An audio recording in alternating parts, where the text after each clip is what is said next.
क्या deputy CM Ajit Pawar का plane crash सिर्फ एक हादसा था या इसके पीछे कोई ऐसी कहानी छिपी है जिसे देश से साफ तौर पर छिपाया जा रहा है। सवाल तो दोस्तों ये भी उठ रहे हैं कि क्या प्लेन क्रैश की एक दिन पहले ही पूरी स्क्रिप्ट तैयार की गई थी। ये सवाल आज हर गली, हर चौराहे और हर टीवी स्क्रीन पर घूम रहा है, क्योंकि देश की सियासत में इन दिनों जो माहौल गरमाया हुआ है, जो माहौल बना हुआ है, वो किसी एक घटना तक सीमित नहीं रह गया है, बल्कि सवालों, शंकाओं और आरोपों का भंवर फंस चुका है। जी हाँ दोस्तों, एक तरफ देश जो है पूरे गहरे सदमे में है, लोग शौक में डूबे हुए हैं, तो दूसरी तरफ राजनीति की आग लगातार तेज होती जा रही है। विपक्ष के कई बड़े बड़े नेता इस पूरे घटनाक्रम को साधारण दुर्घटना मानने को तैयार ही नहीं है। उनका कहना है कि इतनी बड़ी घटना को यूं ही नजरअंदाज नहीं किया जा सकता। इसी बीच आपको बता दें, एक वीडियो निकलकर सामने आई है। इस पूरे घटनाक्रम में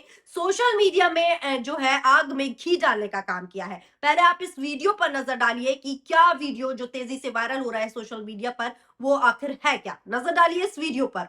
अजीत पवार की मौत होती है बाद में और विकिपीडिया पर एडिट हो जाता है पहले। आज 28 तारीख को पता चला होगा आपको उसकी मौत के बारे में, जबकि विकिपीडिया पर 27 को लिखा जा चुका है। पहले से मालूम था किसी न किसी को, या फिर मौत पहले हो चुकी है, आपको अब बताया गया है। और वो जहाज वीआईपी ड्यूटी में क्यों दिया, ये भी देखने वाली बात रहेगी। जैसे विजय रूपाणी कुछ पोल खोलने वाला था तड़ी पार और आदमखोर की, इसी प्रकार से अजीत पवार भी बीजेपी छोड़ने ही वाला था। अब ये संयोग है या प्रयोग है, ये तो आप ही बताइए।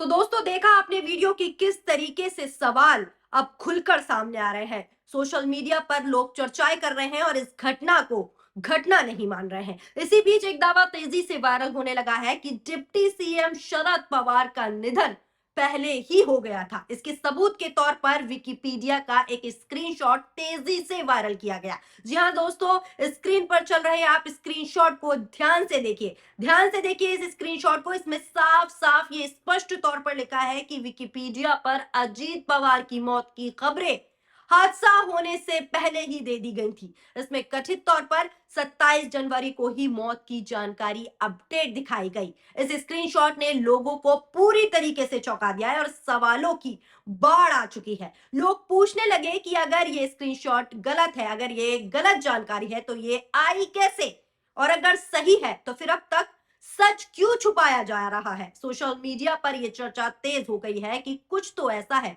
जो सामने नहीं आ रहा है। ममता बनर्जी और अखिलेश के पूर्व सांसद जैसे नेताओं के सवालों के बाद इन दावों को और ताकत मिल गई है और अफवाहें तेजी से फैलने लगी हैं दोस्तों, जिसने पूरे देश का माहौल को और ज्यादा संवेदनशील बना दिया है। ममता बनर्जी से लेकर सपा नेता एसटी हसन तक खुले तौर पर साजिश की आशंका जो है जता चुके हैं। वहीं दूसरी ओर शरद पवार खुद सामने आकर कह रहे हैं यही जो है दोस्तों टकराव है इस कहानी का, और जो इसको रहस्या बना रही है। क्योंकि एक तरफ संवेदना की अपील हो रही है, तो वहीं दूसरी तरफ शक की आग है, उसकी लपटें लगातार बढ़ती जा रही हैं। आखिर क्या कुछ हो रहा है, सब आपको इस वीडियो में सिलसिलेवार तरीके से बताते हैं। आपको बता दें, अजीत पवार अब इस दुनिया में नहीं रहे, लेकिन उनकी मौत का मामले में सबसे ज्यादा चर्चा ममता बनर्जी के बयान की हो रही है। जी हाँ दोस्तों, ममता बनर्जी ने जो कहा उसने सियासी गलियारों में तूफान मचा दिया है, हलचल मचा दी है। उन्होंने दावा किया है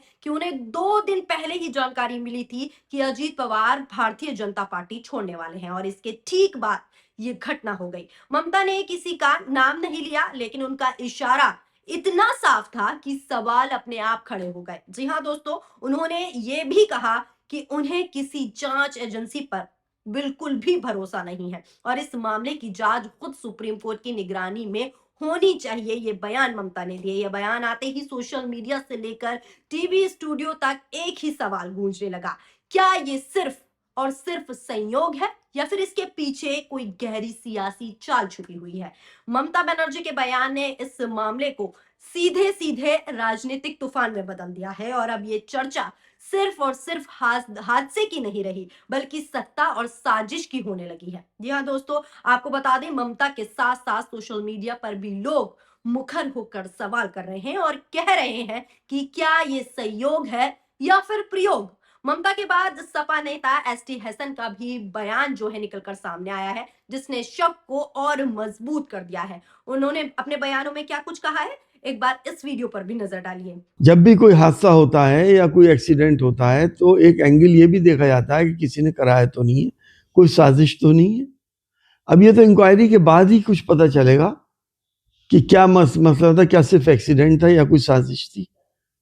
दूध का दूध पानी का पानी इंक्वायरी में हो जाएगा। सुना आपने दोस्तों, एसटी हसन ने साफ तौर पर कहा कि जब भी कोई बड़ी घटना होती है तो उसकी जांच होना बेहद जरूरी है, ताकि ये साफ हो सके कि ये दुर्घटना थी या फिर रची गई कोई साजिश थी। उनका कहना था कि जांच के बिना किसी नतीजे पर नहीं पहुंचा जा सकता और साथ ही साथ सच्चाई जो है पूरे देश के सामने आना जरूरी है। इस बयान ने उन लोगों की आवाज को पूरी तरीके से ताकत दे दी है जो पहले से ही सवाल पूछ रहे थे। विपक्ष का तर्क है कि देश में जब भी कोई बड़ा राजनीतिक मोड़ आता है तो कैसे न कैसे कोई ना कोई बड़ी घटना हो जाती है और फिर क्या होता है, जांच के नाम पर मामला धीरे धीरे ठंडे बस्ते में चला जाता है। यही डर दोस्तों इस बार भी सता रहा है, यही डर इस बार भी सामने रखा जा रहा है। लोग पूछ रहे हैं कि क्या इस बार भी सच्चाई अधूरी रह जाएगी या फिर पहली बार सब कुछ सच जो है सबके सामने आएगा। वहीं दूसरी तरफ आपको बता दें, शरद पवार ने इस पूरे मामले में बिल्कुल अलग जो है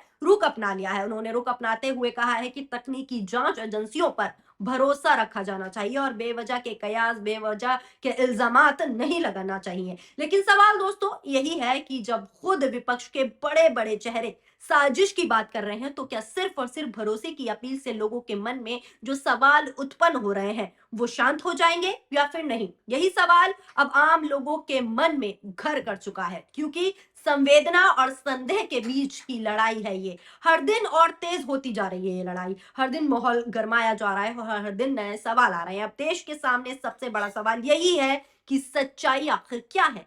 क्या ये सिर्फ एक दुखद हादसा था या फिर इसके पीछे कोई सियासी बहुत बड़ी साजिश छुपी हुई है? एक तरफ जो है दोस्तों जांच एजेंसियों पर भरोसा रखने की अपील की जा रही है, तो वहीं दूसरी तरफ सुप्रीम कोर्ट की निगरानी में इस हादसे की पूरी जांच की मांग तेज हो रही है। वहीं इसी के साथ आपको बता दें, सोशल मीडिया पर फैलते दावे लोगों के मन में डर और शक लगातार पैदा कर रहे हैं और हर नया दावा इस कहानी को और उलझा रहा है। ये साफ हो चुका है कि ये मामला अब सिर्फ एक घटना, एक हादसा नहीं रहा, बल्कि राजनीति, भरोसे और सच्चाई की लड़ाई बन चुका है, जिसके आगे सच जरूर आना चाहिए। जब तक जांच पूरी नहीं होती और साफ जवाब जो है देश के सामने नहीं आते, तब तक ये कहानी यूं ही चलती रहेगी और देश हर दिन एक नया सवाल पैदा करेगा, एक नए सवाल के साथ जागेगा। यही वजह है कि इस घटनाक्रम ने सिर्फ सियासत को नहीं बल्कि पूरे देश को झकझोर कर रख दिया है और अब हर किसी की नजर हर किसी की नजर जो है उसी दिन पर टिकी है जब सच पूरी तरीके से सबके सामने आएगा।